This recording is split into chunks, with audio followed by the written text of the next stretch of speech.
네, 안녕하세요. 재활의학과 장재현입니다. 교정 운동치료에 관한 영상을 제작하고 있습니다. 이번 영상은 바른 자세란 무엇인가에 대한 내용입니다. 예전 인류들을 보면 이렇게 귀, 어깨, 고관절, 무릎, 발목이 일직선상에 위치되어 있는 안정적 자세인데요. 최근 인류들을 보면 고개는 앞으로 많이 밀려 있고요. 어깨는 말려 있고 등은 굽정하고 골반은 앞으로 빠져 있는 약간 스웨이백 자세 같은 어떤 이런 형태의 자세들을 많이 보이게 되는데, 이러한 자세는 목이나 허리, 어깨 등의 부담을 크게 증가시킵니다. 그래서 바른 자세라는 것은 간단히 정의하자면 모든 관절들이 가장 부담이 적은 위치, 자세라고 할 수 있습니다. 또한 바른 자세는 바른 정렬이라고도 얘기할 수 있는데요. 관절들이 중앙에 잘 위치되어서 움직이고, 이것들이 잘 어느 한쪽으로 치우치지 않고 균형적으로 위치되어 있고, 이것들을 주변이 잘 지지를 하고 있는 상태라고 할 수 있습니다. 그래서 관절들의 압박이 스트레스가 가장 적은 위치라고 할 수 있고요. 이것을 유지하는 데 있어서 가장 에너지 소모가 적은 상태를 좋은 자세라고 할 수 있습니다. 그리고 자세는 저희가 섰을 때 계속 움직이게 되는데 정적이지 않고 동적으로 안정된 상태라고 할 수 있습니다. 그래서 정리하자면 바른 자세는 중력에 대항하여 관절의 중심화를 잘 유지하고, 이것을 주변의 인대나 근육들이 잘 지지하는 상태라고 할 수 있습니다. 대부분 아시는 내용이겠지만 다시 간단히 정리하고 넘어가겠습니다. 그래서 자세는 크게 말을 하면 아이디어란 이상적인 자세에 비해서 허리 기준으로 약간의 전만이 많이 있는 어떤 자세라든지, 아니면 그와 반대로 이렇게 후만이 더 큰 자세, 크게 두 개로 볼 수 있습니다. 그래서 허리를 간단히 도식하게 되면 앞쪽으로 디스크와 척추체에 있는 앞쪽 부분이 있고, 그 다음에 뒤쪽으로는 근육들과 후관절들이 있는 이제 뒤쪽 부분으로 볼 수 있습니다. 그래서 관절이 너무 앞쪽으로 기울어져 있어도 앞쪽에 문제가 될 거고요. 근데 뒤쪽으로 되어 있어도 뒤에 하중이 증가돼서 특정 관절에 너무 부담이 커지게 됩니다.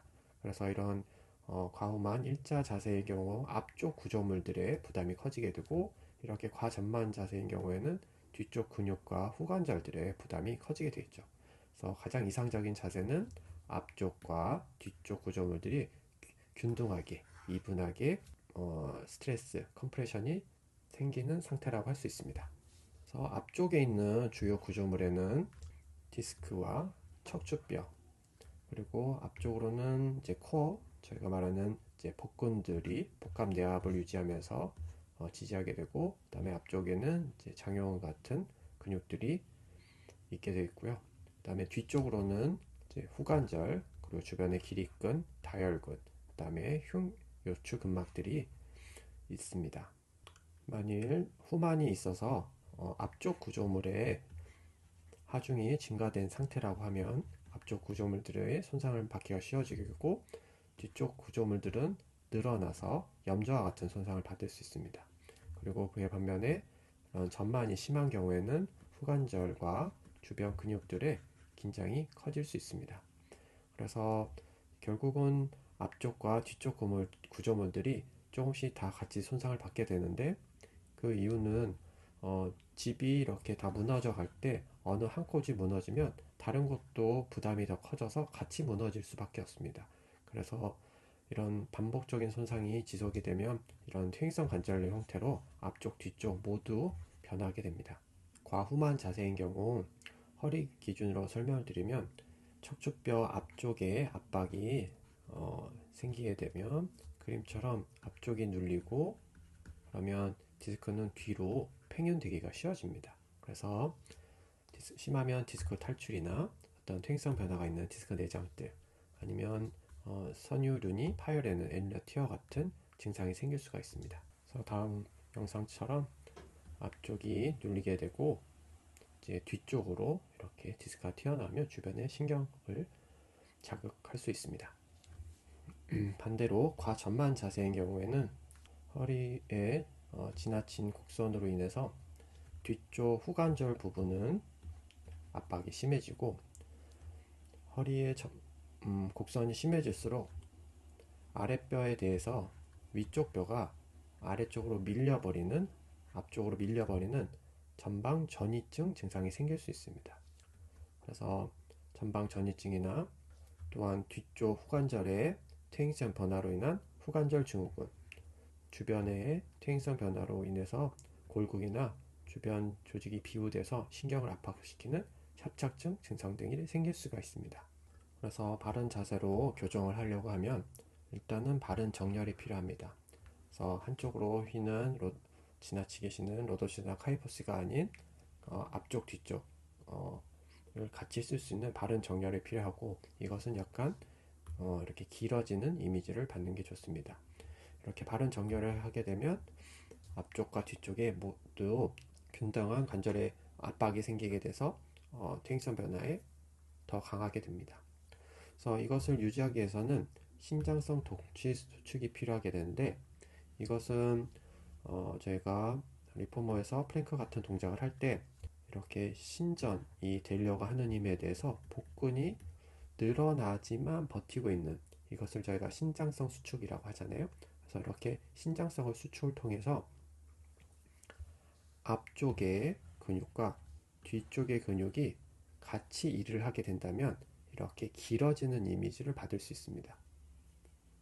그래서 환자분들에게 큐를 줄 때 오히려 복근을 수축한 다음에 이 복근을 아래 위로 길어지게 써보라고, 그러니까 신장성으로 수축을 하는 느낌을 갖게 하면 더 잘하는 경우가 많습니다.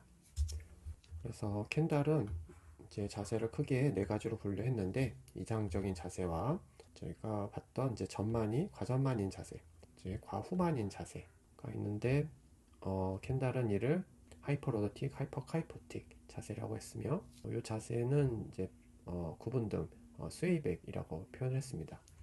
그래서 이 자세에서는 골반이 이렇게 앞쪽으로 허리와 골반이 이렇게 전만이 심한 걸 특징으로 하는 것 같고요. 그 다음에 이 스웨이브 자세는 골반이 앞쪽으로 이렇게 밀려 있는 것을 주 특징으로 합니다. 그리고 이제 군인이나 근육이 좋은 남자분들한테만은 이렇게 전반적으로 다 뻣뻣한 이제 평평된 형태가 있을 수 있게 되고요. 그래서 이상적인 자세는 적절한 곡선이 S자 형태로 있는 형태를 이상적 자세라고 할 수 있겠습니다. 체코의 DNS라는 단체에서는 자세를 비슷하게 이렇게 분류를 했는데요. 그래서 이상적인 자세에서 보시면 이렇게 횡격막과 골반 저 근육들이 평행되게 위치되어 있고, 횡격막과 골반 저 근육들이 이렇게 약간 수축을 하면서 복강 내 압력을 올려주게 되고, 이 주변에 이제 복근들이 이를 유지하고 있는 상태를 바른 자세라고 했습니다. 이에 반면에 이렇게 전만이 심한 자세를 DNS에서는 오픈 시저라고 했는데, 이렇게 가위에 입이 벌어져 있는 모양을 하고 있다고 해서 오픈 시저라고 명명했고요. 그래서 이제 횡격막과 골반 앞쪽이 이렇게 벌어져 있는 느낌으로 있는 자세입니다. 그리고 스웨백 자세는 이렇게 골반이 앞으로 밀리고 등은 뒤로, 그래서 허리 아래쪽은 약간 전만이 증가되어 있는 이런 상태를 하나로 또 분류하였고요. 켄달에서 플랫백 같은 자세는 DNS에서는 체스트가 골반저보다 앞쪽으로 이동되어 있는 것으로 분류를 했습니다. 각각의 자세에 대해서 좀 더 자세히 살펴보겠습니다. 먼저 요추 전만 자세를 보시면, 요추 전만 자세는 등의 후방과 요추의 이제 과전만을 특징으로 합니다. 목적은 과신전을 잇는 경우도 있고, 아니면 이렇게 일자로 서 있는 경우도 있을 수 있습니다. 또 동반되는 소견으로는 대부분 전반적으로도 유연하거나 아니면 근육들이 약화된 형태를 보이게 돼서 평발을 동반하거나 아니면 무릎이 안쪽으로 모이는 외반슬, 무릎이 너무 뒤로 빠지는 단장슬 형태를 보이기가 쉽습니다.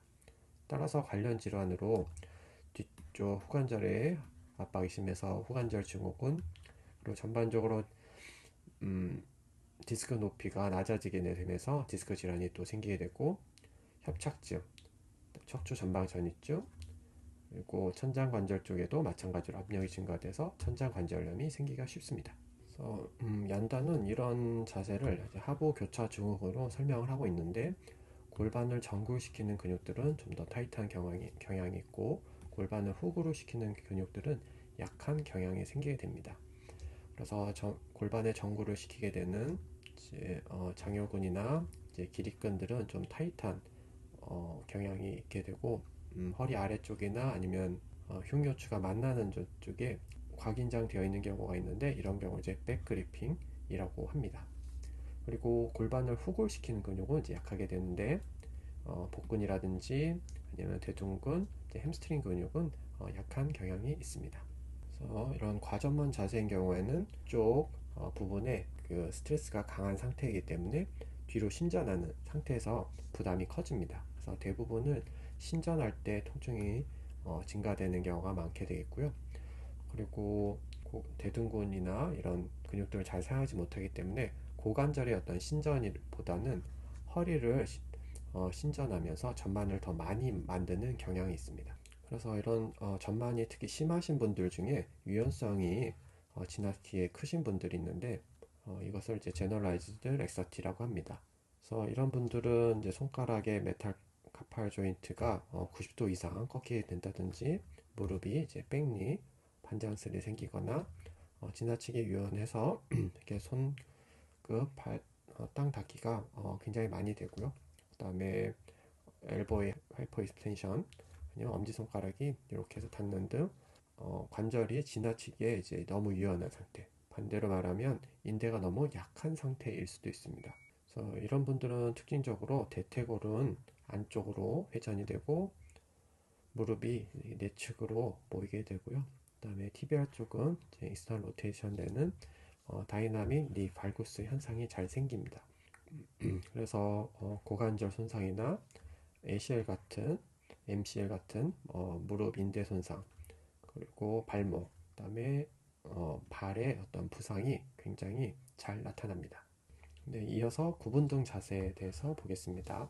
네, 제 생각은 이 스웨이백 자세의 가장 특징적인 자세는 이 펠비스, 골반이 앞쪽으로 이동, 시프트 되는 게 주 특징이라고 생각하고요.